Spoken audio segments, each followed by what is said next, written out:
నమస్తే రమగారు. నమస్తే జయ. రమగారు, మన ఇంట్లోకి నెగిటివ్ ఎనర్జీ వచ్చింది అని మనకి ముందుగానే ఆ సంకేతాలు ఏమైనా తెలుస్తాయంటారా? నెగిటివ్ ఎనర్జీ అంటే పాజిటివ్ ఎనర్జీ లేకపోవటమే నెగిటివ్ ఎనర్జీ. అంతే కదా. ఇంట్లో తరచుగా గొడవలు, కీచులాటలు, పొట్టి పుణ్యానికి పోట్లాటలు వస్తూ ఉండటం, తర్వాత ఏదో ఒక వస్తువులు చెడిపోతూ ఉండటం, చేయి తగిలి అవి ఇవి వస్తువులు పడిపోవటం, గాజు వస్తువులు పగిలిపోవటం, ఎవరో ఒక మనిషి ఊరికే అడ్రస్ అడగడానికి వచ్చిన వాడి గురించి కూడా మనం పోట్లాడుకుంటాం. ఎందుకో కారణం ఉండదు, ఏముండదు.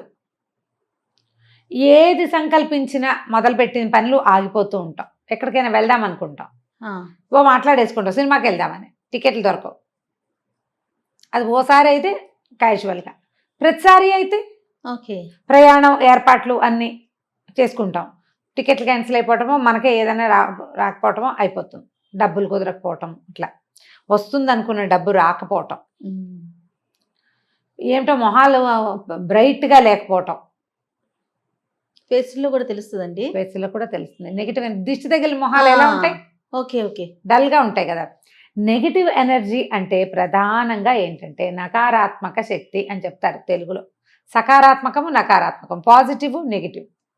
ఏదైనా ఒక బ్యాడ్ థింగ్, ఈవిల్ థింగ్ మనని వెంబడించడం. ఇది పెద్ద రకాలు. వాళ్ళు ఎవరో మనని ఏమిటో చేసేయటం కాదు.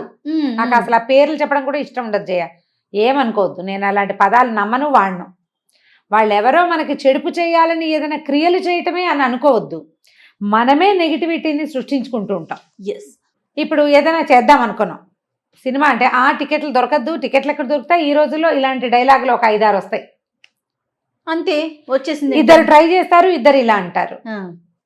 ఈ ఇద్దరికి ఉత్సాహం కూడా పోయిద్దండి. వీళ్ళకి ఉత్సాహం పోతుంది, వాళ్ళ నెగిటివిటీ వీళ్ళ మీదకి వస్తుంది, పని అయిపోతుంది. ఇదొకటి. అక్కడి నుంచి మనకి చుట్టుపక్కల వాళ్ళు, జనాలు, ఫ్రెండ్స్, అబ్బో వీళ్ళు మీరు బాగా సక్సెస్ అయ్యారని వాళ్ళు అవతల వాళ్ళు పదే పదే మాట్లాడడం. ఎప్పుడో ఒకసారి మన ఆరా తూట్లు పడిపోతుంది, ఆ నెగిటివిటీ మన మీదకి వచ్చేస్తుంది. ఇక మనకి లేదా ఏదైనా ఒక్క దుస్సంఘటన జరిగిందనుకో, మనం దానివల్ల అన్నిటినీ నెగిటివ్గానే ఆలోచించడం మొదలు పెడతాం. ఏది పాజిటివ్గా స్టెప్ వేయకపోతే అవదు కదా పని. అవ్వకపోతే ఇంకా నెగిటివిటీ పెరిగిపోతూ ఉంటుంది. మనుషుల దృక్పథాల్లో, ఆలోచన విధానంలో మార్పు రావాలి. నెగిటివిటీ చిన్న చిన్న మార్గాల ద్వారా బయటికి తోసేయాలి. చాలా చిన్న మార్గం. ఎట్లా అంటే ఇల్లంతా కడుగుతాం, ఇల్లు కడిగితే ఇల్లు ఇంత ఉంటుంది, తూము ఎంత ఉంటుంది? ఇంతే కాదు, అంతే. మొత్తం నీళ్ళన్నీ ఆ తూములోకి కొట్టాలి మనం. ఎందుకు తూములు చిన్నవి పెడతారు? ఇల్లంతా ఓ పక్కన గోడ ఖాళీ ఉంచితే బాపోతాయి కదా, మనం పడిపోతాం కదా. శక్తి అంతా పోకూడదు, సన్నగా ఒక చోట్లోంచి బయటికి వెళ్ళిపోవాలి, ఎక్కువగా పోకూడదు. ఈ నెగిటివిటీని చిన్న చిన్న మార్గాల ద్వారా బయటికి తోసేయండి. ఎట్లా రమ్మగారు? మొదటిది ఇల్లు శుభ్రంగా ఉంచుకోవటం. చెత్తలు, పాత వస్తువులు ఉంచద్దు. దానం చేసేయండి, అమ్మేయండి లేదా పారేయండి. దానం మంచి ప్రక్రియ. పారేసేది వారేయమని శాస్త్రం. పారేయకు, వారగా పెట్టు, ఎవరైనా తీసుకుంటారు కదా. అన్నం డస్ట్బిన్లో పడేసే బదులు ఓ చిన్న బౌల్లో వేసి కాసిన పాలు పోసి బాకెట్లో పెడితే దారిపోయే ఏ కుక్కకైనా మనం ఆహారానికి ఇస్తాం కదా, పిల్లికైనా. పారేసేదాన్ని వారేయాలి, గుర్తుపెట్టుకోండి. ఇది పక్కగా పెట్టాలి, ఎవరైనా తీసుకుంటారు. మనకి హైదరాబాద్లో కొన్ని చోట్ల ఇక్కడ పీపుల్స్ అల్మారాలని వచ్చినాయి. మనం అక్కడ పీపుల్స్ ఫ్రిడ్జ్ కూడా, వస్తువులు అక్కడ పెడితే ఎవరికి కావాల్సిన వాళ్ళు తీసుకుంటారు. తిండి కూడా చాలా మంచి కాన్సెప్ట్. కరోనా తోటి దెబ్బతినేసిందేమోనని అనిపిస్తుంది మేబీ కదా. ఫారిన్ కంట్రీస్ లో కూడా చేస్తారట ఇది. అన్ని బయట పెట్టేస్తారు, ఎవరికి కావాలంటే వాళ్ళు పెట్టుకుంటారు. ఐటమ్స్ కూడా అంటారు అమ్మగారు, ఫర్నిచర్ దగ్గర నుంచి ప్రతిదీ కూడా వాళ్ళకు వద్దు అనుకుంటే బయట పెట్టేస్తారు. అవి అమ్మలేరు, బయట పెడితే ఎవరో ఒకళ్ళు తీసుకుంటారు. అట్లా ఇలా ప్లాన్ చేసుకోండి, తీసేసేయండి ఇంట్లో నుంచి. తర్వాత పాత వస్తువులు పాడైపోతాయి, వాటికి స్పేస్ ఇవ్వాలి, వాటి మీద శ్రద్ధ పెట్టాలి. పుస్తకాలు అవి చదువర్లని కోరుకుంటాయి. బుక్స్ మా నాన్నవి తాతవి అని అట్టి పెట్టుకుంటాం. మనం ఏనాడు చదవం, పుస్తకం తిప్పాం. చదివే వాళ్ళ లైబ్రరీలకి ఇచ్చేయండి కదా, అలాంటివి చేయాలి. తర్వాత రెండోది, ఇంట్లో బాగా ఆకుపచ్చటి మొక్కలు పెట్టుకోండి. పాజిటివ్ ఎనర్జీ వాటితోటి పెరుగుతుంది. మూలలు అల్మర్లు అన్ని శుభ్రంగా ఉంచండి. క్లీన్ చేసేసరికల్లా మనకు ఒక చిక్కు తీసిన భావన వస్తుంది. అవునవును, అది ప్రశాంతతనిస్తుంది, హాయిగా ఉంటుంది. నాకు ఆ క్లటర్ కంట్రోల్ పుస్తకం చాలా ఇష్టం. అవునా? అందులో ఒక 10 పాయింట్స్ చెప్తాడు, ఏవేవి తీసేయాలో. ఎక్కడి నుంచి బెడ్రూమ్ల దగ్గర నుంచి మొదలు పెడతాడు. న్యూస్ పేపర్లు కట్ల పేర్చేస్తాం. ఎన్ని ఉంటాయో ఒకరోజు తీసి పారేయండి, ఇల్లు భలే ప్రశాంతంగా ఉన్న ఫీలింగ్ వస్తుంది. అంతే కదా? అవునవును. అక్కడి నుంచి బూజు దులుపుకోండి ఎప్పటికప్పుడు. ఫ్యాన్లు, ట్యూబ్ లైట్లు అవి డల్ గా ఉంటాయి, పైనంతా దుమ్ము చేరినా మకమకలాడుతూ ఉంటుంది. తుడిచేసిన రోజున ఒక బ్రైట్ ఫీల్ వస్తుంది. అనుభవిస్తే తెలుస్తుంది. అంతే అండి, నేను చెప్తుంటే ఏదో సోదిలా ఉంటుంది. అది చేసే వాళ్ళకి చేస్తే, సొంతంగా చేస్తే, మనమే చేస్తే, మగవాళ్ళ అల్మార్లు, పుస్తకాల అల్మార్లు వాళ్ళనే సర్దుకొనివ్వండి. బీరువాలలో, ఈ డ్రావర్లలో విపరీతంగా రిసీట్లు, బ్యాంక్ పేపర్లు చెత్తగా నింపేస్తాం, కవర్లు పెట్టేస్తాం. ఓసారి మొత్తం చిక్కు తీసేయండి, అంతే, సగం నెగిటివిటీ తగ్గిపోతుంది. ఇంట్లో పేరుకుపోయిన దుమ్ము మన నెగిటివిటీని పెంచేస్తుంది. పాతవి నూనె క్యాన్లు, పాల కవర్లు, పాల డబ్బాలు, పిల్లల ఆట వస్తువులు, పాత బట్టలు, పాత అట్టపెట్టెలు, పాత పాత్ర సామాగ్రి అన్నీ కూడా బయట పారేయండి, ఇంట్లో నుంచి తీసేయండి ఫస్ట్. తర్వాత మన లోపలి భావాల్ని శుభ్రం చేద్దాం. ఇల్లు అయిన తర్వాత, ఇల్లు అయిపోయింది, మా ఫ్రెండ్ తోటి ఒక ప్రాబ్లం ఉంది, కూర్చుని మాట్లాడుకుని సార్ట్అవుట్ చేసేసుకోండి. ఒకసారి అడిగేసావనుకో తెగిపోతుంది, పోతుంది. ఫ్రెండ్షిప్ ఉంటే ఉంటుంది, ఇష్యూ అయితే ఉండదు కదా.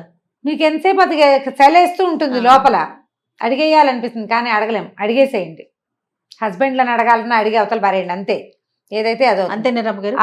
సరే, మీ పేరే చెప్పేసి రమ్మగారు అంతే. అడగండి, మాట్లాడుకోండి, సార్ట్అవుట్ చేసుకోండి. అయితే ఇది ఇంకొక మాట చెప్తాను ఇక్కడ. ఇది అడగటం వల్ల, ఈ విషయంలో నిలదీయటం వల్ల మన క్లోజ్ రిలేషన్స్లో ఏదైనా ఆఘాతం వస్తుంది అని అనిపిస్తే ఆ పని చేయకండి. తెంపేసే రకపు ధోరణికి వెళ్ళొద్దు, అది మళ్ళీ మన ఇంకా ఇబ్బంది పెడుతుంది. పిల్లల్ని కూడా అంతే, చక్కగా హెయిర్ కట్లు నీట్గా చేయించండి, పిల్లలు గోల్డ్ కట్ చేయండి, చెవులు శుభ్రం చేయండి, తలకి బాగా నూనె రాయండి, క్లోజ్ చేసుకోండి పిల్లల్ని. నెగిటివ్ ఎనర్జీ తగ్గిపోతుంది. పిల్లల నవ్వులు, ఆటలు, వాళ్ళు హాయిగా ఉండటం, కేర్ఫ్రీగా వాళ్ళతో మనం ఉండటం, వీటితోటి ఇంకో కొంచెం సంతోషంగా ఉంటాం. ఇంట్లో ఎప్పటికప్పుడు కాస్త ఒక అగరబత్తి వెలిగించుకుంటూ ఉండండి. సాయంకాలం అయ్యేసరికి ఒక ధూప్ స్టిక్ వెలిగిస్తే సాంబ్రాణి పొగలో సగం నెగిటివ్ ఎనర్జీ బయటికి వెళ్ళిపోతుంది. నెగిటివిటీ పెంచిన కొద్దీ పెరుగుతుంది. మీకే డల్గా అనిపించింది, బయట నుంచి వచ్చారు, చాలా డల్గా ఉంది, విసుగు పుట్టేస్తుంది, ఏంటో ఒక తెలియని నిస్సత్తువ, పెద్ద పనేం అవల కానీ మనకి ఎందుకో నీరసం, నిస్త్రాణ, విసగట, చాలా చిరాకు, అవి ఇవి ఉన్నాయి. చక్కగా ఒక చాక్లెట్లు ఉంచుకోండి ఇంట్లో. ఓ చాక్లెట్, ఓ బెల్లం ముక్క నోట్లో వేసుకుని, చాక్లెట్ అయితే పీడా పోయి బెల్లం ముక్క వేసుకోవచ్చు నోట్లో వేసుకుని, ఒక గుప్పెడు ఉప్పు తీసుకుని బాత్రూంలో బకెట్ నీళ్ళల్లో పోసి పడేసుకోండి. ఉప్పుని కరగబెట్టేసి ఆ నీళ్లతోటి స్నానం చేయండి. స్నానం చేస్తే సగం ఎనర్జీ పోతుంది, అంతే. ఎంత బాగా పనిచేస్తుందో చేయ. పిల్లలకి ఒకవేళ పిల్లలు డల్గా ఉంటే 2 ఉప్పురాళ్ళు దిగదొచ్చి నీళ్ళల్లో పడేయండి. కాళ్ళు చేతులు మొహం కడిగించండి, ఆ ఒంటి మీద ఉన్న బట్టలు మార్చేసుకోమనండి, ఫ్రెష్ ఫీల్ వస్తుంది. విసుగ్గా ఉంది, దుప్పట్లు మార్చేసుకోండి, బెడ్షీట్లు, టవల్స్ ఎప్పటికప్పుడు మార్చుకోండి. మురికిగా చీదరగా ఉన్న పక్కల మీద పడుకోవద్దు. రాత్రి 10 గంటలకు 9ంటికో స్నానం చేసి దుప్పటి మార్చేసుకుని చక్కగా లేత రంగు దుప్పటి వేసుకుని దాని మీద పడుకుంటే ప్రశాంతంగా నిద్ర పడుతుంది.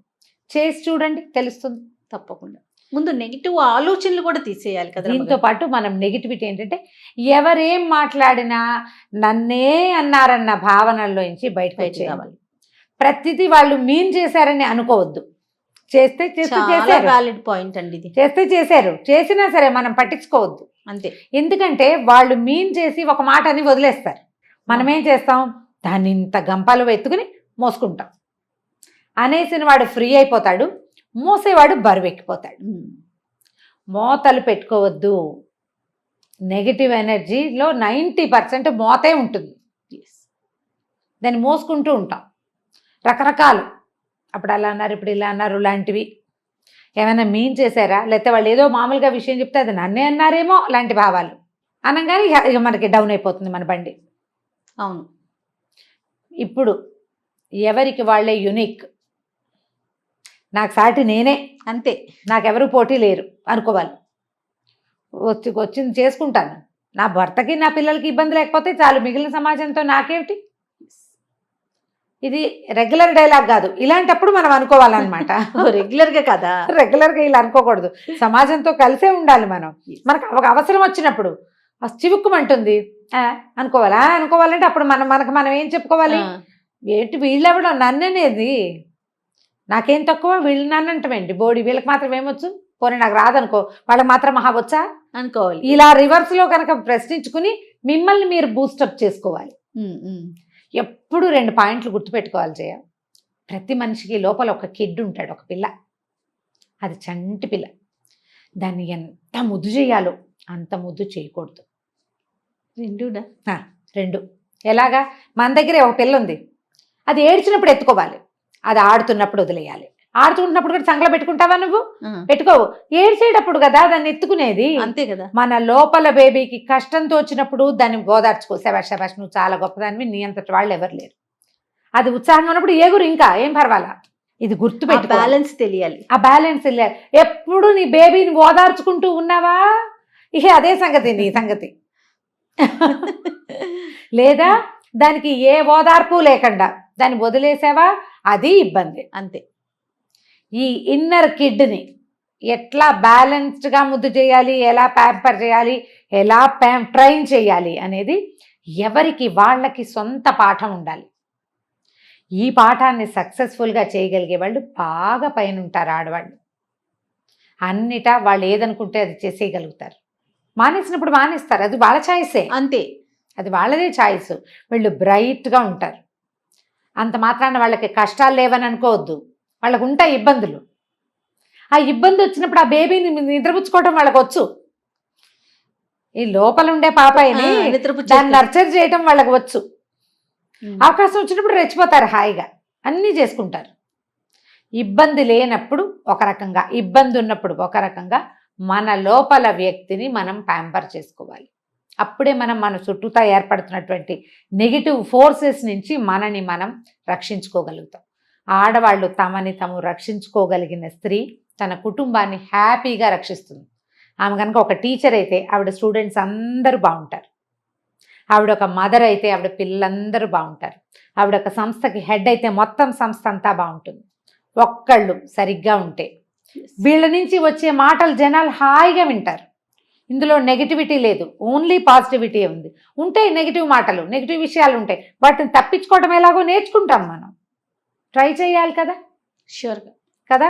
అవునండి. గుర్తు చేసుకోండి, మన జీవితంలో ఎవరెవరు చాలా పాజిటివ్గా స్పోర్టివ్గా ఉన్న ఆడవాళ్ళు ఉన్నారు, మనం ఉన్నామా అందులో చూసుకోవాలి, ఆలోచించాలి. అందరూ ఉండాలి, మగవాళ్ళు కూడా ఉండాలి. మనం మామ్స్కి ఎక్కువ చెప్తాం కాబట్టి ఆడవాళ్ళకి చెప్తున్నాం కాబట్టి ఈ మాట చెప్తున్నాను. మగవాళ్ళైనా తమ లోపల కిడ్ని ఇలాగే చేసుకోవాలి కదా. అంతే రమ్ గారు. నమస్తే. నమస్తే జయ.